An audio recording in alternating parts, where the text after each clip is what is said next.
Good afternoon, everyone. DMGeezerjim here, doing another monster short. Today, we're going to talk about an undead critter. He's a little bit bigger than a critter. They're a little bit bigger than a critter. An Allip.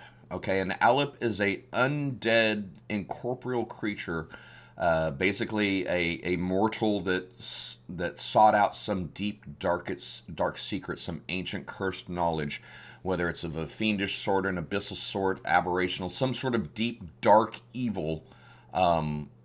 Had some deep dark secret, and some nosy ass wizard, scholar, priest, whatever, what have you, delved too far in, found out way more than they could actually ever comprehend or understand, and the knowledge, the cosmic secrets ripped their bodies apart, leaving this spectral form that exists only to rid itself of this secret and move on into the world. Okay, so we're going to talk about three things to know about an Allip, and very interesting critter.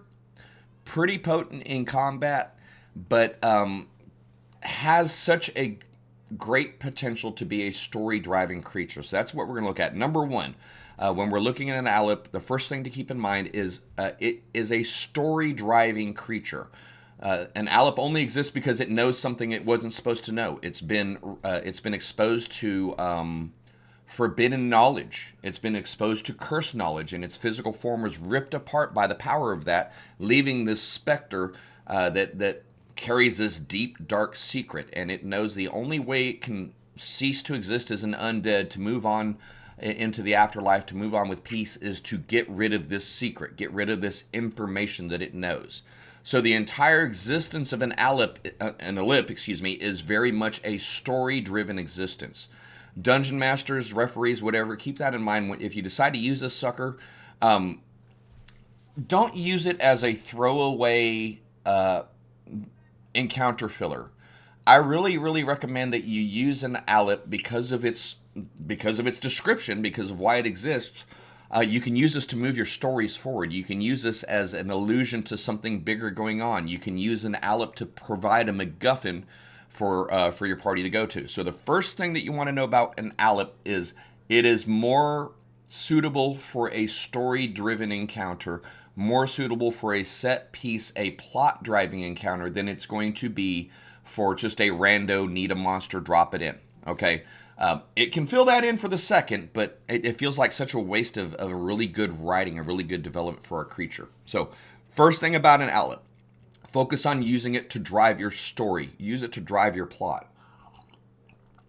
Excuse me. This undead thing has the secrets of the multiverse locked into it. It's got the true name of one of the demon princes locked into it. It's got the source code for the DNA to resurrect the Tarrasque's mother locked into it. Whatever big MacGuffin that you want, that you need your party to get, but you don't want to give it to them right away, an Allip is there to serve as a conduit to express that information to your party through an encounter. Okay, so the second thing we want to look at is obviously their stats, their abilities. So the first thing is it's armor class 13, hit point 40, 98, maximum of 72, challenge rating 5.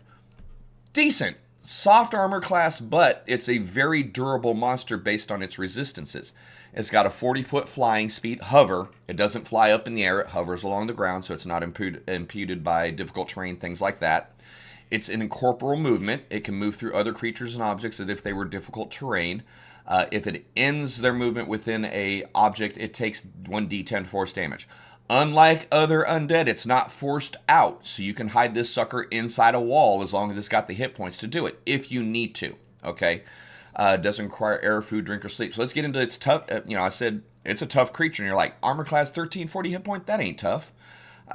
Resistances to acid, fire, lightning, and thunder, and bludgeoning, piercing, and slashing from non-magical attacks. So the primary sources of your magic damage and any non-magical weapons are going to be resisted. So it's not going to take a ton of damage, and it's actually immune to cold, necrotic, and poison. So really the only thing it's going to take full damage from is going to be psychic, force, and radiant damage as far as magical goes.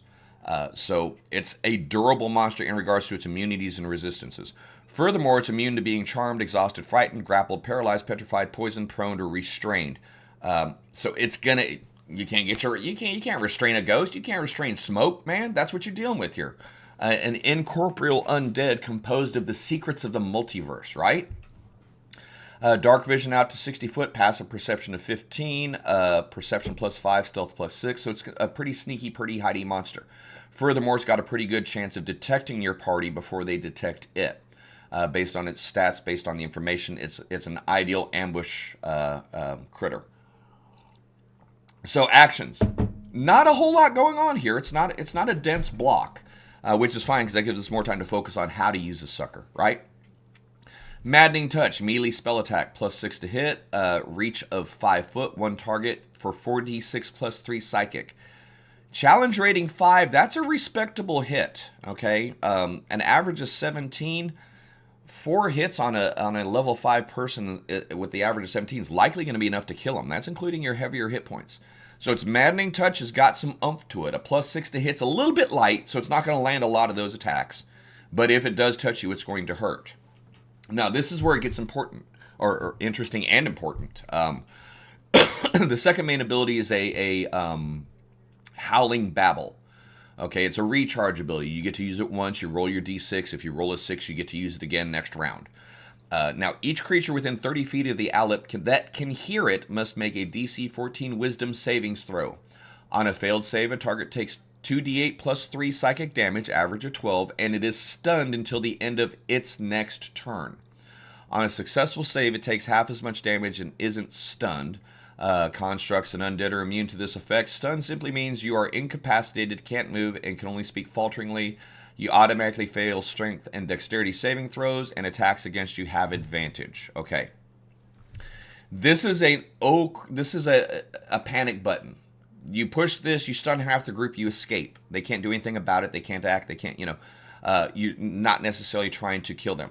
This falls back into the story, and Allip isn't there to kill your party, and Allip is there to relieve itself of its secret so it can cease to exist. Always remember that. It's a story-driven, set-piece monster. It's much less a rando encounter. Although it can be effective, for a higher-level party to have an Allip as your low-level yard trash, for lack of a better term, it can fill that role, most definitely. Whispers of Compulsion is where it's fun. The Allip chooses up to 3 creatures it can see within 60 feet of itself. Each target must succeed on a DC 14 Wisdom saving throw or take 2d8 plus 3 psychic, and must use this reaction to make a melee weapon attack against one creature of the Allip's choice that the Allip can see. Constructs and undead are immune to this effect. DMs, pick on your players, pick on your rogue, pick on your barbarian, pick on your fighter, pick on anyone that used wisdom as your dump stat, use the compulsion, and have them beat the hell out of their own party, okay? Now, it doesn't say anything about movement. It doesn't say anything about adjacent target. It uses its reaction to make a melee weapon attack against one creature of the Allip's choice that the Allip can see. So you don't get to move your target. The victim of this ability, the victim of Whispers of Compulsion, does not move to attack a target.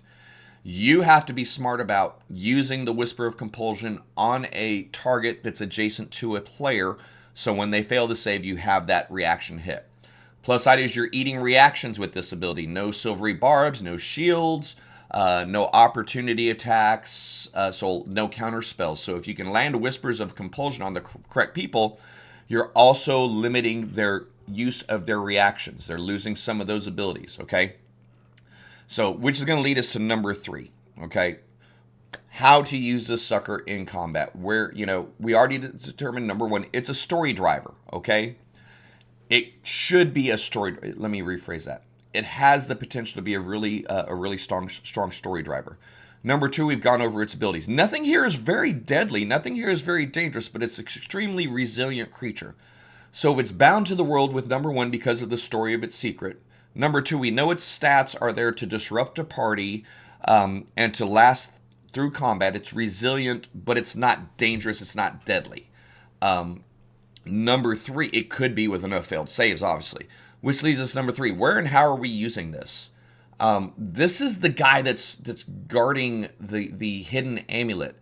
This is the thing that your party has to deal with to move forward, to know the location of the crypt that's got the scepter of A, B, C, D, E, F, okay? This is the guy that knows the true name of the archdevil that's been lost to the layers of Nasus for all of time, that can help disrupt Zariel's plan to take over El Turul, etc., etc., etc. Any situation in your campaign where you have a big piece of information that you need to get to your party, but you're not sure how to do that, this is where an Allip comes in. I know we're kind of repeating point 1 with point 3, but from a tactical point, tactically, it's not a difficult creature to handle in combat, okay? Incorporeal movement allows you a lot of freedom. Go up, go down, go left, go right, go through walls, go through doors, go through players. So mobility is not a factor, it's resistance and stuff. So how are we actually going to use this thing? What are we going to do this thing to make it actually matter in our encounters, right? Think set pieces. Think driving a story when you bring an Allip in. And ultimately, we got to refer back to its insidious lore in the description to understand ultimately what its goal is. An Allip might attempt to share its lore to escape its curse and enter the afterlife. It can transfer knowledge from its mind by guiding another creature to write down what it knows. This process can take days or possibly weeks. An Allip can accomplish this task by lurking in the study or workplace of a scholar. If the Allip remains hidden, its victim is gradually overcome by frantic energy. A scholar, driven by sudden insights to work night and day, produces reams of text with little memory of exactly what the document contains. If an Allip succeeds, it passes from the world and its terrible secret hides somewhere in the scholar's text, waiting to be discovered by its next victim. So, understanding that it only exists because it knows this dark secret, and its only goal is to get rid of this dark secret. Placement in an adventure, placement in a campaign, is a little bit more selective, in my opinion. Again, let me use that disclaimer. We talked about their abilities in number 2 and in point number 2.